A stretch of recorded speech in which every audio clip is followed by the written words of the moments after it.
எங்க நிக்கிறோம்னா தரங்கம்பாடியில தட்டார தெரு என்று அழைக்கப்படக்கூடிய இந்த வீதியில் நம்ம நிற்கிறோம். இந்த தெருவினுடைய சிறப்புகளை பற்றி இப்ப நம்ம தரங்கம்பாடியில் இருக்கக்கூடிய சமூக சேவையையும் சிறந்த சுற்றுலா வழிகாட்டியுமான எடித் செலின் அவர்கள் இப்ப இந்த தெருவையினுடைய சிறப்புகளை பற்றி நம்ம சொல்ல இருக்கிறாங்க. வாங்க இப்ப காரணங்கள போகலாம்.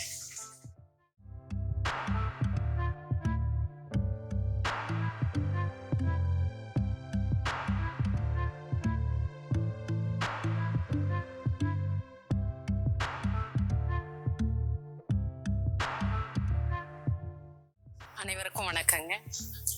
என்னுடைய பெயர் எடித் செலின். நான் மயிலாடுதுறை மாவட்டம் தரங்கம்பாடி கோட்டை பகுதியை சேர்ந்த நான். என்னுடைய பணி தரங்கம்பாடி சுற்றுலா பயனாளர்களுக்கு இது குறித்து வழிகாட்டுதல் செய்வது. இது மட்டும் இல்லாமல் நான் ஒரு சமூக சேவையும் கூட. இப்போ நாம் இங்கே வந்திருக்கிற இடம் தரங்கம்பாடியில் அமைந்திருக்கிற தட்டார தெரு.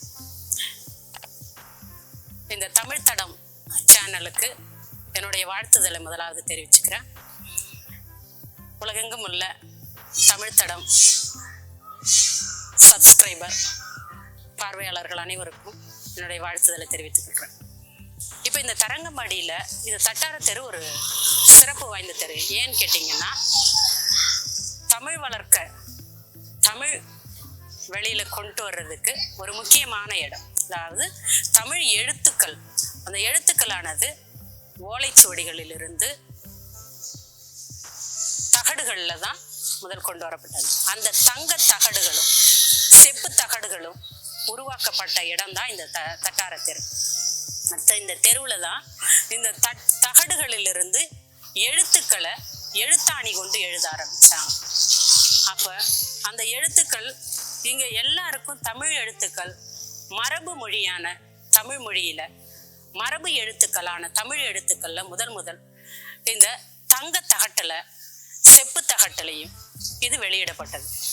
இங்குள்ள மக்கள் எல்லாம், இந்த தெருவில் உள்ள எல்லா மக்களும் இதை ஒரு பெரிய பணியா செய்துட்டு வந்தாங்க.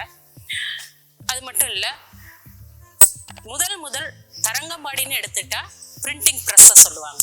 அந்த பிரிண்டிங் ப்ரெஸ்ஸுக்கு எழுத்துக்கள் மர வடிவிலான எழுத்துக்கள் வந்துச்சு, மர கட்டைகளிலான எழுத்துக்கள் இருந்துச்சு. அதன் பிறகு தங்கத்தினாலான பொன் எழுத்துக்களை பதிக்கக்கூடிய அந்த அச்சுக்கள் வார்க்கக்கூடிய அந்த அச்சுக்களை முதல் தங்கத்துல இந்த இடத்துல தான் செய்து கொடுத்தாங்க. அதனால இந்த தட்டார தெரு ஒரு சிறப்பு வாய்ந்த தெரு. இங்க உள்ள எழுத்துக்கள், இங்கிருந்து தான் தமிழ் எழுத்துக்கள் முதல் புள்ளி எழுத்துக்களாகவும் குறில் நெடில் எழுத்துக்கள் எழுத்துருவங்களாக எழுத்துருவாக்கப்பட்டு வெளியிடப்பட்ட இடம் தான் இந்த தரங்கம்பாடி தட்டார தெரு. வணக்கங்க. வணக்கம் சார். நான் தமிழ் தடம் சேனல்ல இருந்து வந்திருக்கோம். இந்த டேனிஷ் கோட்டையை பார்க்கறதுக்காக வந்தோம். சரிங்க. பார்த்துட்டு இதை சார்ந்து நிறைய செய்திகளை, புதிய செய்திகளை தமிழ் தடத்தினுடைய அன்பர்களுக்கு தெரிவிக்கலாம் என்பதற்காக ரொம்ப சந்தோஷம். வந்த இடத்துல இப்போ உங்களை பார்க்குறோம். இப்போ நீங்கள் இங்கே என்ன பண்ணுறீங்க சார்? நான் இந்த தரங்கம்பாடி சுற்றுலா பயணிகள் வர்றாங்க இல்லைங்களா, அவங்களுக்கு வழிகாட்டியாக இருக்கிறேன், கைடாக இருக்கிறேன். நான் ஒரு சமூக சேவகியும் கூட. என்னோட பேர் எடித் செலின்னு. நான் இந்த பகுதிக்கு வர்றவங்களுக்கு இங்கே இந்த டேனிஷ் கோட்டையை பற்றியும் டேனிஷ் பீப்புள் வந்ததை பற்றியும் நான் சொல்லிட்டு இருக்கேன். அது இல்லாமல் சீகன் பால்க் பற்றியும் அவருடைய திருச்சபை வளர்ச்சியை பற்றியும் சமூக பணி, இறைப்பணியை பற்றியும் நான் வர்றவங்களுக்கு சொல்லிட்டு இருக்கேங்க சார். சரி, இதெல்லாம் எதன் மூலமாக நீங்கள் தெரிஞ்சுக்கிட்டீங்க? இதெல்லாம் தெரிஞ்சுக்கிறதுக்கு பார்த்தீங்கன்னாக்கா, இங்கே உள்ள இந்த டேனிஷ் சம்மந்தப்பட்ட எல்லா விஷயங்களையும் நான் நிறைய ஒரு 400 புத்தகங்கள் படித்து நான் தெரிந்து கொண்டேன். அந்த புத்தகங்கள்லாம் இவங்க எப்படி வந்தாங்க, எப்படி இருந்தாங்க, டேனிஷ் பீப்புள் வந்தாங்க, மன்னர்கள் காலத்தில் எப்படி இந்த இடத்த அவங்க டேனிஷ் பீப்புள் கொடுத்தாங்க, அதுக்கு பிறகு அவங்க டேனிஷ் பீப்புள் எத்தனை வருஷம் வாழ்ந்தாங்கங்கிறத டீட்டெயிலில் நான் இந்த புஸ்தகங்களில் தான் படித்தேன். அதை நான் சொல்லணும் அப்படின்னாக்கா, புஸ்தகங்களில் இப்போ யார் எழுதுனா, எப்படி நீங்கள் அப்போ உள்ளவங்க எழுதுனாங்களா அப்படின்னு நீங்கள் கேட்கலாம்.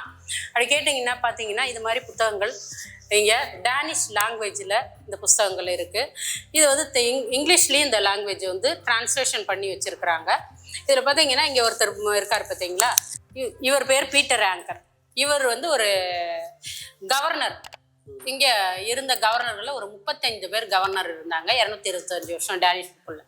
அதுல இவர் பேர் வந்து பீட்டர் ஆங்கர்ங்கிற பேரை கேட்டாலே ஒரு தனி ஒரு இது வரும். ஏன்னு கேட்டீங்கன்னா இவர் சிறந்த கவிஞர், சிறந்த எழுத்தாளர், சிறந்த ஓவியர், நல்ல முற்போக்கு சிந்தனையாளர். அவர் அப்படி உள்ள ஒருத்தர் வந்து என்ன பண்ணாருன்னா, எப்படின்னா நம்ம இன்னைக்கு டைரி குறிப்பு எழுதுறோம். இந்த டைரி குறிப்புல பாத்தீங்கன்னாக்கா என்ன எழுதுறோம்னாக்கா இன்னைக்கு நடந்தது இல்ல எழுதிட்டு இருக்கோம். ஒரு சிலர் நம்மளுடைய முன்னாடி உங்களுடைய இதுல எல்லாம் பீரியட்லாம் நீங்க டைரி எழுதிருப்பீங்க, டெய்லி நடந்ததை எழுதிருப்பீங்க இல்லையா? அதுக்கு இப்ப வந்து யாரும் எல்லாம் இந்த செல்லுலாம் வந்த பிறகு மாறி எழுதுறாங்க டைரி. எல்லாம் வீட்டு கணக்கு, சமையல் கணக்கு, கொடுத்தது போனது அதுதான். ஆமா சார், ஆமா சார். இதுல வந்து பாத்தீங்கன்னா இவர் என்ன பண்ணுவாருன்னா, ஜென்ரலா அவருடைய நிகழ்வுகள் என்னெல்லாம் அவர் பாக்குறாரோ அந்த பாக்குறத வந்து அந்த பார்வையை அப்படியே கண்ணு முன்ன கொண்டு வந்து வரைபடமா வரைஞ்சிட்டு அதுக்கு கீழே அந்த டீட்டெயில எழுதிடுவார். இப்படி எழுதப்பட்ட டீட்டெயில்ஸ் உடைய இவருடைய டைரி குறிப்பு தான் இன்னைக்கு நாங்க அந்த டைரி குறிப்பை எடுத்து அங்க உள்ள சிலர் இதை புத்தகமா போட்டிருக்கிறாங்க. இந்த புத்தகங்கள்லாம் போட்டதுல பவர்ஸான்னு ஒருத்தர் இருக்காரு, பவுல், அப்புறம் கேரின் அப்படின்றவங்கெல்லாம் இதனுடைய பிரசிடென்ட்டுங்க, இந்த அசோசியேஷனுடைய பிரசிடென்ட்டுங்க, இந்த கமாண்டர் ஹவுஸில் இருந்தவங்களுடைய செய்துட்டு இருக்கிறாங்க. அவங்க புத்தகங்கள்லாம் வடிவமைச்சு இதை போட்டிருக்காங்க. இங்க அந்த புத்தகங்களை எடுத்து நான் நிறைய புத்தகங்களை டிரான்ஸ்லேஷன் பண்ணி படிச்சு. இந்தியாவில் தரங்கம்பாடி இப்போ நம்ம பேசிட்டு இருக்கிற இடமே அந்த இடம் தான். இப்போ நம்ம உட்காந்து பேசிட்டு இருக்கிற இடம் தரங்கம்பாடி. டேனிஷ் அண்டு தரங்கம்பாடி அசோசியேஷன்ல செயல்பட்டு இருக்க இது ஒரு மியூசியம். இந்த மியூசியத்துல தான் இந்த புஸ்தகங்கள்லாம் நான் நிறைய வாங்கி படிச்சிருக்கிறேன். இன்னும் அநேக புத்தகங்கள் வெளியிலையும் வாங்கி படிச்சு நிறைய மிஷனரிஸ் பத்தியும் வந்த டேனிஷ் மக்கள் பத்தியும் தெரிந்து கொண்டுதான் அவங்கள பத்தி தான் நான் இப்ப கேட்டது, நான் பார்த்தது, நான் படித்ததையும் தான் உங்க எல்லாருக்கும் நான் இது இங்க தரங்கம்பாடி பகுதிக்கு நான் சொல்லிட்டு இருக்கிறேன். இதுல நீங்க உங்களுடைய தமிழ் தடம் சேனல்ல இருந்து நீங்க வந்திருக்கன்றீங்க. அதனால நிறைய தமிழ் இங்கிருந்து எப்படி வளர்ச்சி அடைஞ்சது, தமிழருடைய வளர்ச்சி எப்படி இருந்தது, தமிழர்கள் எப்படி இருந்தாங்க, அவங்க தமிழர்களுக்காக பள்ளி, கோயில் எதுலெல்லாம் தமிழர்கள் ஒதுக்கப்பட்டாங்களோ அங்கெல்லாம் தமிழர்கள் வளர்ச்சி அடையக்கூடிய ஒரு தேசமா இந்த தமிழ் தேசத்துல தரங்கம்பாடி அமைஞ்சது. அதை பத்தியான தகவல்கள் எல்லாமே எனக்கு நீங்க வந்ததுல எனக்கு ரொம்ப சந்தோஷம்.